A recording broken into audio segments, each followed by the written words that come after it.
దేవుని వాక్యమైన బైబిల్లో నుండి పౌలు ఎఫెసీయులకు రాసిన పత్రిక 5వ అధ్యాయం. పౌలు ఎఫెసీయులకు రాసిన పత్రిక 5వ అధ్యాయము మొదటి వచనము చదువుకుందాం. మొదటి వచనం, కావున మీరు ప్రియులైన పిల్లల వలె దేవుణ్ణి పోలి నడుచుకొనుడి. ప్రార్థన చేద్దాం. ప్రేమగల తండ్రి, పరిశుద్ధుడైన దేవ, నీ పాదములకు వందనాలు, కృతజ్ఞతలు, స్తోత్రాలు, స్తుతులు చెల్లించుకుంటున్నాం. ఎఫెసీ పత్రిక ధ్యానములు మేము చేస్తూ ఉండగా మీరిచ్చినటువంటి తలంపును బట్టి, ఆలోచనను బట్టి నీకు స్తోత్రం చెల్లించుకుంటున్నాం. ఈ దినమందు కూడా 5వ అధ్యాయము మొదటి వచనం చదువుకోవడానికి చూపిన కృపను బట్టి స్తోత్రాలు. చదవబోతున్నటువంటి వచనాలు కూడా దీవించి ఆశీర్వదించండి. వివరించుటకు తగిన జ్ఞానము, ఆలోచన లేనివాడను జ్ఞాపకం చేసుకొని మీరే వచ్చిన వారికి, వింటున్న వారికి మేలుక్షమం దయచేయండి. వారు అర్థం చేసుకొని వాక్యానుసారంగా జీవించినట్లుగా నీ కృపా మెండుగా అనుగ్రహించి దర్శించుమని, సహాయం చేయమని యేసుక్రీస్తు నామంలో అడిగి వేడుకుంటున్నాము తండ్రి, ఆమేన్. కూడి వచ్చిన మీకందరికీ ప్రభు పేరిట వందనాలు తెలియజేయచ్చు ఉన్నాను. ఎఫెసీ పత్రిక ధ్యానాలు మనము వింటూ వస్తూ ఉన్నాం. 5వ అధ్యాయము మొదటి వచనములో నుండి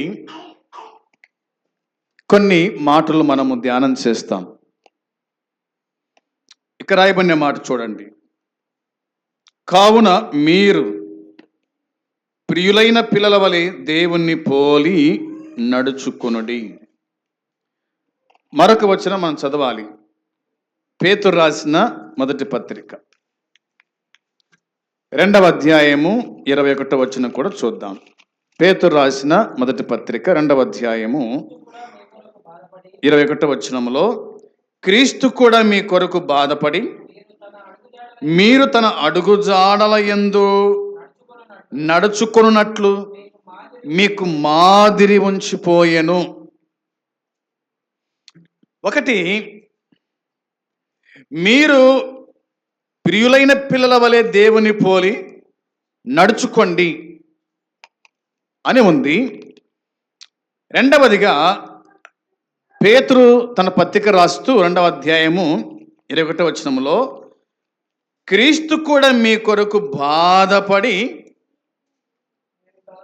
మీరు తన అడుగుజాడల యందు నడుచుకొనవలనట్లు మీకు మాదిరి ఉంచిపోయెను అని ఉంది. ఒకటి, దేవుని పోలి నడుచుకొనుట. దేవుని పోలి నడుచుకొనుట మనం చెప్పుకుంటూ వచ్చినాం. లూకా 6:36లో మీ తండ్రి, ఆయన ఏమై ఉన్నాడో సంగతి జ్ఞాపకం చేశాడు. మీ తండ్రి కనికరం గలవాడు గనుక అనే మాట. మీ తండ్రి కనికరం గలవాడు, మీ తండ్రి ప్రేమ గలవాడు అనే మాటలు మనం ధ్యానం చేస్తూ వచ్చాం. కాబట్టి మీరు దేవుణ్ణి పోలి నడుచుకోండి, దేవుణ్ణి అనుసరించండి, దేవుని యొక్క అడుగుజాడలు నడవండి అని మనం చూశాం. ఇప్పుడు పేతురు రాస్తున్న మాట, క్రీస్తు కూడా మీ కొరకు బాధపడి అని వ్రాయబడింది. క్రీస్తు కూడా మీ కొరకు బాధపడి, మీకోసం బాధపడినాడు. ఏం బాధపడినాడు ఆయన? ఏమి బాధపడినాడు ఆయన అంటే, యెషయా గ్రంథం 53వ అధ్యాయం అంతా చదివితే మీకు అర్థమవుతుంది. ఆయన బాధపడిన విధానం, మొదటిగా ఆయన పెరిగిన విధానం కనిపిస్తుంది. ఆ తర్వాత ఆయన ఎన్ని విధాలుగా బాధపడుకుంటూ వచ్చినాడో యెషయా గ్రంథము 53వ అధ్యాయం మనకు చాలా మాదిరికరం, మనకు వివరిస్తూ ఉంది ఆ అధ్యాయం అంతా కూడా. క్రీస్తు కూడా మీ కొరకు బాధపడ్డాడు. బాధపడి మరి మీరు తన అడుగు జాడల యందు నడుచుకున్న వల్లని మీకు మాదిరి ఉంచిపోయాడు. కాబట్టి క్రీస్తు ఎలాగూ బాధపడ్డాడో, క్రీస్తు ఎలాగూ శ్రమ పడ్డాడో, క్రీస్తు ఎలాగూ చనిపోయినాడో, అదే విధంగా క్రీస్తునందు విశ్వాసముంచిన విశ్వాసులు కూడా శ్రమను పొందాలి. సువార్త నిమిత్తమై శ్రమ పొందాలి, క్రీస్తు నిమిత్తమై శ్రమ పొందాలి అని వాక్యము చెప్తూ ఉంది. మత్తయి సువార్త 5వ అధ్యాయం 10వ వచనం. మత్తయి సువార్త 5వ అధ్యాయము 10వ వచనంలో రాయబడిన మాట మనం చదువుకుందాం. నీతి నిమిత్తము హింసింపబడు వారు ధన్యులు, పరలోక రాజ్యము వారిది అని ఉంది. నీతి నిమిత్తము హింసింపబడు వారు ధన్యులు, పరలోక రాజ్యము వారిది. నీతి నిమిత్తము హింస. నువ్వు నీతిగా బతుకుతుంటే నీకు హింస కలుగుతుంది, నువ్వు ధన్యుడవు అని వాక్యం చెబుతూ ఉంది. హింస వలన, హింసింపబడటం వలన నీకు ధన్యత కలుగుతూ ఉంది. రెండవదిగా నీదే పరలోక రాజ్యం. దేవుని కోసమై హింసింపబడుచున్నావు అంటే నీది పరలోక రాజ్యము. దేవుని కోసమై నువ్వు హింస పడకున్నావంటే నీకు పాతాళమే గతి. నీతి నిమిత్తం, అది కూడా నీతి నిమిత్తం హింసించబడుచున్న వారు ధన్యులు, వారు ధన్యులు. నీతి నిమిత్తము దేవుని వాక్యానుసారంగా జీవించే వారందరికీ తాత్కాలికంగా శ్రమలు తప్పవు. శ్రమలు తప్పవు. నేను క్రీస్తు కోసము శ్రమ పడుచున్నాను, నేను దేవుని కోసము శ్రమ పడుచున్నాను, సువార్త నిమిత్తమై శ్రమ పడుచున్నాను, సువార్త నిమిత్తమై అవమానపరచబడుతున్నాను, సువార్త నిమిత్తమై హేళన చేయబడుతున్నాను, సువార్త నిమిత్తమై కొట్టబడుతూ ఉన్నాను, సువార్త నిమిత్తమై ఆకలి దప్పులు గలవానై ఉన్నాను, సువార్త నిమిత్తమై వస్త్రహీనుడిగా ఉన్నాను, సువార్త నిమిత్తమై నేను చంపబడుతూ ఉన్నాను. నువ్వు ధన్యుడవు. నీదే దేవుని రాజ్యం. సువార్తకు వచ్చి సుఖపడితే మాత్రం నీకు దేవుని రాజ్యం లేదు. క్రీస్తు నిమిత్తమై నెమ్మది పొందితే నీకు దేవుని రాజ్యం లేదు. నువ్వు ధన్యుడవు కాదు, నువ్వు దరిద్రుడవు, దిక్కుమాలిన వాడవు అని దేవుని వాక్యం చెబుతున్నమాట. అందును బట్టి క్రీస్తు నిమిత్తము శ్రమ పడుట నేర్చుకోవాలా. క్రీస్తు నిమిత్తమై ఆకలి దప్పులు సహించేవారుగా ఉండాలి. క్రీస్తు నిమిత్తమై బాధ అనుభవించాలి. క్రీస్తు నిమిత్తమై మరణమైన ఓకే అనేవారుగా ఉండాలి. అది క్రీస్తు నిమిత్తం. ఆదిమ అపోస్తులు క్రీస్తు నిమిత్తమై శ్రమ పట్టబడ్డారు, హింసించబడ్డారు. అవునా? క్రీస్తు నిమిత్తం. ఇలాంటి వారిదే దేవుని రాజ్యం, ఇలాంటి వారిదే దేవుని రాజ్యం అని వాక్యం మనకు స్పష్టంగా తెలియజేయచ్చు ఉంది. వాక్యము చెబుతూ ఉంది, వాక్యం చెబుతూ ఉంది. వాక్యానుసారంగా నడుచుకోవాలి, వాక్యానుసారంగా జీవించాలి, వాక్యానుసారంగా ప్రవర్తించాలి. అది దేవుని వాక్యం చెబుతున్న మాట. హింస, అవునా? మనకు హింస కలుగుతూ ఉంది, వాస్తవమే. అయితే మనం హింసించబడాలి అనేది దేవుని వాక్యం గుర్తు చేస్తూ ఉంది. 16వ అధ్యాయం చూడండి. మత్తయి సువార్త 16వ అధ్యాయము, మత్తయి సువార్త 16వ అధ్యాయము 21వ వచనం. 16:21. అప్పటి నుండి 16వ అధ్యాయం 21వ వచనంలో అప్పటి నుండి తాను యెరూషలేమునకు వెళ్ళి పెద్దల చేతను ప్రధాన యాజకుల చేతను శాస్త్రుల చేతను అనేక హింసలు పొంది చంపబడి 3వ దినమున లేచుట అగత్యమని యేసు తన శిష్యులకు తెలియజేయ మొదలు పెట్టగా అని ఉంది. యేసుక్రీస్తు ప్రభు తాను పొందబోయే శ్రమల గురించి ముందే ఎరిగిన వాడై తన శిష్యులకు తెలియజేశాడు. ఆయనకు తెలుసు తాను ఎటువంటి శ్రమలు పొందబోతున్నాడో. ఆయనకు తెలుసు కాబట్టి చెప్పాడు, మనము వెళ్తున్నాం యెరూషలేమునకు. యెరూషలేములో పెద్దల చేత, ప్రధాన యాజకుల చేత, శాస్త్రుల చేత అనేక హింసలు పొంది చంపబడి, పెద్దల చేత, ప్రధాన యాజకుల చేత, శాస్త్రుల చేత అనేక హింసలు పొంది చంపబడి, హింస పొందబోతున్నాను, నేను చనిపోతున్నాను, వారు నన్ను హింసిస్తారు, నన్ను చంపేస్తారు, మూడో దినమని తిరిగి లేస్తానని తన శిష్యులకు ఆయన ముందే తెలియజేశాడు. అందరిని ఎరిగినవాడు కదా, తనకు ఏం జరగబోతుందో ఎరిగినవాడు, నువ్వు ఏం చేయబోతున్నావో ఎరిగినవాడు, నువ్వు ఏం చేస్తున్నావో ఎరిగినవాడు.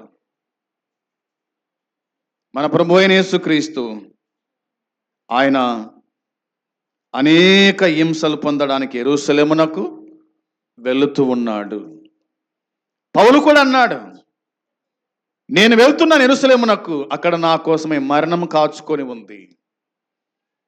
ప్రధాన యాజకులు, శాస్త్రులు, పెద్దలు నన్ను బంధిస్తారు, నన్ను అప్పగిస్తారు చంపడానికి, నన్ను హింసిస్తారు. దేవుని చేత బోధించబడిన వాడు యెరూషలేమునకు వెళ్ళాడు పౌలు కూడా. హింస పొందడానికి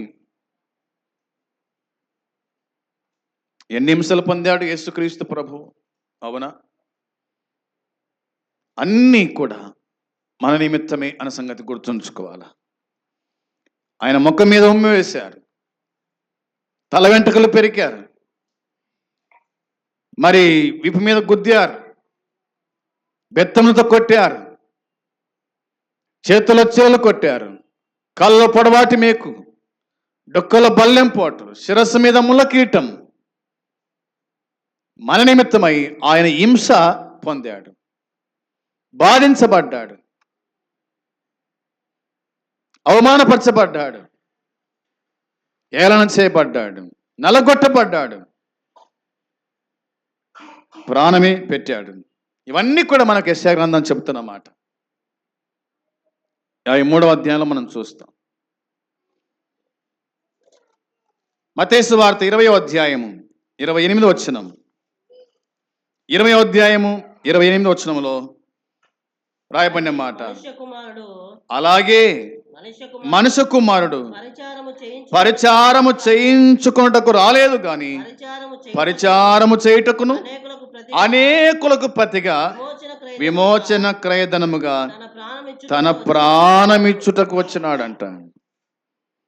ఎందుకు వచ్చాడు యేసుక్రీస్తు ప్రభు ఈ లోకానికి అంటే తన ప్రాణం ఇవ్వడానికి వచ్చాడు. ఎందుకోసం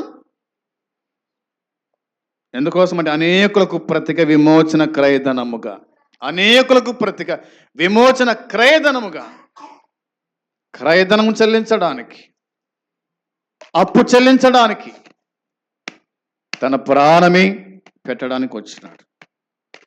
సుఖపడ్డానికి కాదు, నెమ్మదిగా ఉండడానికి కాదు, పరిచయం చేయించుకోవడానికి కాదు, చేయడానికి వచ్చాడు, ప్రాణం పెట్టడానికి వచ్చినాడు. ఆయన ప్రాణం పెట్టాడు, ఆయన ప్రాణం పెట్టాడు అని వాక్యం చెబుతూ ఉంది. అపోస్తుల కార్యం 9వ అధ్యాయం 16వ వచనం, అపోస్తుల కార్యం 9వ అధ్యాయం 16వ వచనంలో రాయబడిన మాట చదవాలి. ఇతడు నా నామము కొరకు ఎన్ని శ్రమలు అనుభవింపవలెనో నేను ఇతనికి చూపుదునని అతనితో చెప్పాను. ఇతనికి చూపుదని అతనితో చెప్పాను. చెప్పింది ఎవరు? ప్రభు అయిన యేసుక్రీస్తు. శ్రమ పొందేది ఎవరు? పౌలు. వినింది ఎవరు? అననీయ. అవునా? వచనం 17, అననీయ వెళ్ళి ఆ ఇంట ప్రవేశించి అతని మీద చేతులుంచి, సౌల సహోదరుడా, నీవు వచ్చిన మార్గములో నీకు కనబడిన ప్రభువైన యేసు నీవు దృష్టి పొంది పరిశుద్ధాత్మతో నింపబడినట్లు నన్ను పంపి ఉన్నాడని చెప్పాను అని రాయబడింది. 16లో చెప్పాడు, అవునా? 15 వచనంలో అన్నాడు, ప్రభు నీవు వెళ్ళుము అన్నాడు, అవునా? అందుకు ప్రభు నువ్వు వెళ్ళుము అన్నాడు,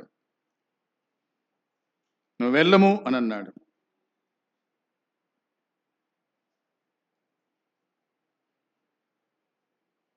అననీయ అన్నాడు, వచనం 10లో చూడండి, 10వ వచనములో, దమస్కులో అననీయ అను ఒక శిష్యుడు నేను ప్రభు దర్శనమందు అననీయ అని అతన్ని పిలవగా అతడు, ప్రభువా ఇదిగో నేనున్నాను నేను. అందుకు ప్రభు, నీవు లేచి తిన్నని దనబడిన వీధిలోకి వెళ్ళి యూదా అను వాని ఇంట తార్సు వాడిన సౌలు అను వాని కొరకు విచారించుము, ఇదిగో అతడు ప్రార్థన చేయుచున్నాడు. అతడు అననీయ అనొక మనుషుడు లోపలికి వచ్చి తాను దృష్టి పొందినట్లు తల మీద చేతులుంచుట చూచి ఉన్నాడని చెప్పాను.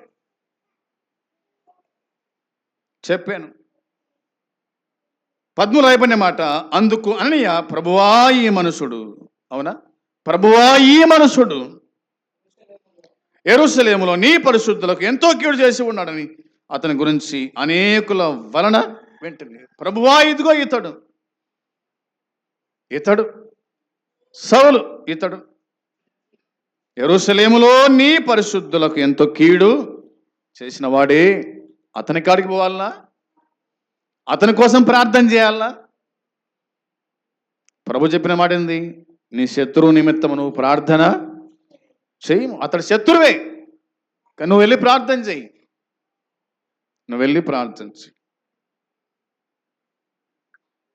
ప్రభు అన్నాడు, ఇతడు నా నామం కొరకు ఎన్ని శ్రమలు అనుభవింపవలను నేను ఇతనికి చూపుదునని అతనితో చెప్పినాడు. ఎన్ని శ్రమలు పొందాలనో నేను చూపుతా, నువ్వు వెళ్ళు అంతే, నువ్వు వెళ్ళు. ప్రభు నిమిత్తం ఎన్ని శ్రమలు పొందాడు పౌలు, అవునా? ప్రభు నిమిత్తం ఎన్ని శ్రమలు పొందాడు పౌలు? ఒక్కటి తక్కువ 40 దెబ్బలు ముమ్మారు తింటిని అన్నాడు. ఒక్కసారి రాళ్ళతో కొట్టబడి తిని అన్నాడు, అవునా? శిరసాల వేయబడ్డాడు. యూదుల వల్ల శ్రమలు పొందాడు, సొంత వారి వల్ల శ్రమలు పొందినాడు, సముద్రంలో శ్రమలు, ఆకలి దప్పులతో ఉన్నాడు. ఎన్ని శ్రమలు, ఎన్ని శ్రమలు, ఎన్ని శ్రమలు! క్రీస్తు కోసం, దేవుని కోసం, పరిచర్య నిమిత్తమై, ఆత్మల సంపద నిమిత్తమై ఎన్ని శ్రమలు పొందాడో తాను వివరించాడు. నేను క్రీస్తును పునర్చుకున్న ప్రకారం మీరు నన్ను పునర్చుకోండి అని చెప్పిన వాడే ఎన్నో శ్రమలు, ఎన్నో ఇబ్బందులు పడ్డాడు. వినుచున్న మనమందరం కూడా, నువ్వు క్రీస్తునందు విశ్వాసం ఉంచిన వాడవైతే మనమందరం కూడా క్రీస్తు కోసం ఏం పొందాలంట?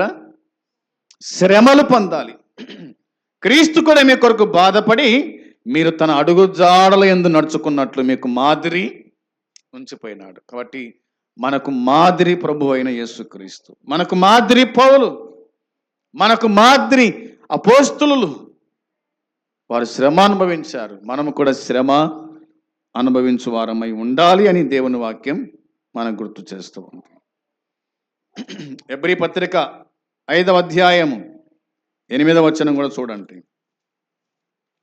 ఎబ్రీ పత్రిక 5వ అధ్యాయము 8వ వచనములో, ఆయన కుమారుడై ఉండియు తాను పొందిన శ్రమల వలన విధేయతను నేర్చుకునేను. ఆయన కుమారుడై ఉండియు తాను పొందిన శ్రమల వలన విధేయతను నేర్చుకునేను అనే వాక్యంలో మనం చూస్తాం. దేవునికి నమ్మకమైన విధేయత చూపడం వల్ల శ్రమలు వెల చెల్లించటం. ఆయన శ్రమ పడ్డాడు, అవునా? ఆయన శ్రమించినాడు, శ్రమ అనుభవించాడని దేవుని వాక్యం మనం గుర్తు చేస్తాం. చూడండి 12:2 ఏం రాయబడింది చూడండి ఒకసారి. ఎబ్రీ పత్రిక 12:2 దేవుని వాక్యం ఇలా చెబుతూ ఉంది.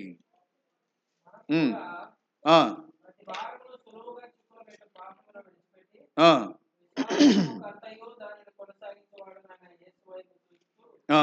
మన ఎదుట మన ఎదుట ఉంచబడిన పందెములు ఓపికతో పరిగెత్తుదాము. ఆయన తన ఆయన తన ఎదుట ఉంచబడిన ఆనందము కొరకై, అవమానమును నిర్లక్ష్యపెట్టి ఇది గుర్తుంచుకోవాలి, ఆయన తన ఎదుట ఉంచబడిన ఆనందము కొరకై అవమానం నిర్లక్ష్య పెట్టి శిలువను సహించి అన్నమాట. చాలు చాలు. ఆయన తన ఎదుట ఉంచబడిన ఆనందము కొరకై అవమానము నిర్లక్ష్య పెట్టాడు. శిలువను సహించినాడంట. శిలువను సహించాడు. ప్రభు అయిన యేసుక్రీస్తు శిలువను సహించినాడు. శిలువ అనగానే కదా, శిలువ భారం మనం ఎరుగుదాము.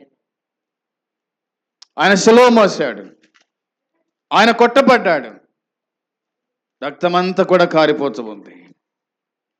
ఆయన హింసించారు. బరువైన కొయ్య భారమును ఆయన మీద మోపగా యెరూషలేము నుండి గొలగొతా కొండ మీదికి మోసుకొని వెళ్ళాడు. పడుతూ లేస్తూ శిలువ భారం మోసాడు. ఎంత బాధ, ఎంత హింస. అప్పటికే పయంతా సీలిపోయింది. కొరడా దెబ్బల చేత కొట్టబడుతూ ఉన్నాడు, బెత్తమ చేత కొట్టబడ్డాడు, రక్తమంతా కారిపోయింది. ఆయనను ఆయన భారమును మోసాడు అని దేవుని వాక్యం చెబుతుంది. ప్రేమైన వారలారా, ఆయన విశ్వాసం ఉంచిన మనము కూడక ఆయన శ్రమలలో మనం పాలి భాగస్థులము కావాలి అని దేవుని వాక్యం మనకు గుర్తు చేస్తుంది. అలాగూ కాకుండా నాకెందుకు ఈ శ్రమ, నాకెందుకు ఈ బాధ, నాకెందుకు ఈ హింస అనుకుంటే గనక ఇక దేవుడికి అక్కర లేదు, దేవునికి సంబంధము లేదు. ఇక నీకు లోకమే సంతోషం, ఇక నీకు లోకమే ఆనందం. వారికి అందరికీ ఉండబోయేటువంటి నరకం అగ్నికుంటాం. అగ్ని ఆరదు, ఆత్మకు సావు లేదు. శ్రమపడి దేవుని రాజ్యం చేరుతావా, సుఖపడి నరకానికి వెళ్తావా, అది నీ చేతుల్లోనే ఉంది. అబ్రహాము అన్నాడు, కుమారుడా, నీవు నీ జీవితకాలం అంతయు సుఖం అనుభవించినావు, ఇప్పుడు నువ్వు యాతన పడుచున్నావు. లాజరు కష్టం అనుభవించాడు, వాడు ఇప్పుడు నెమ్మది పొందుచూ ఉన్నాడు. సుఖపడేవాడు కష్టపడాల్సి వస్తుంది, కష్టపడేవాడు సుఖము అనుభవిస్తాడు. క్రీస్తు కోసమై అనేది గుర్తుపెట్టుకొని ప్రభు నిమిత్తమై శ్రమ అనుభవించుదాం, ప్రభు నిమిత్తమై ప్రయాసపడదాం, ప్రభు నిమిత్తమై మరణానికైనా సిద్ధంగా ఉందాం. అట్టి కృపా దేవుడు మనకు అనుగ్రహించునుగాక. ఆమేన్. ప్రార్థన చేద్దాం. పరమ తండ్రి, మీకు వందనాలు, స్తోత్రం. మీరు అందించిన లేఖన సత్యాన్ని దీవించి ఆశీర్వదించండి. వినొచ్చిన వారికి మేలు క్షేమం దయచేయండి. మీరు మాకు మాదిరి, ఆ మాదిరి మేము అనుసరించుటకు నీ కృప దయచేసి కరుగు నుంచి కనికరించమని మీకు అప్పగించుకుంటూ కూడి వచ్చిన వారిని దీవించి ఆశీర్వదించండి. ఈ మైకు ద్వారా విన్న వారిని దీవించి ఆశీర్వదించి నీ రాజ్యము వారిని అందరినీ చేర్చుమని స్తోత్రం స్తుతులు చెల్లించుకుంటూ ప్రభు అయిన యేసుక్రీస్తు నామములో ప్రార్థించుచున్నాము తండ్రి. ఆమేన్. పరలోకమందున తండ్రి ప్రేమ, మన ప్రభు అయిన యేసుక్రీస్తు కృప, పరిశుద్ధాత్మ సన్నిధి సహవాసం కూడి వచ్చిన మనకు సకల పరిశుద్ధులకు ఇప్పుడు ఎల్లప్పుడు సదాకాలము తోడై ఉండును గాక. ఆమేన్. అందరికి వందనాలు.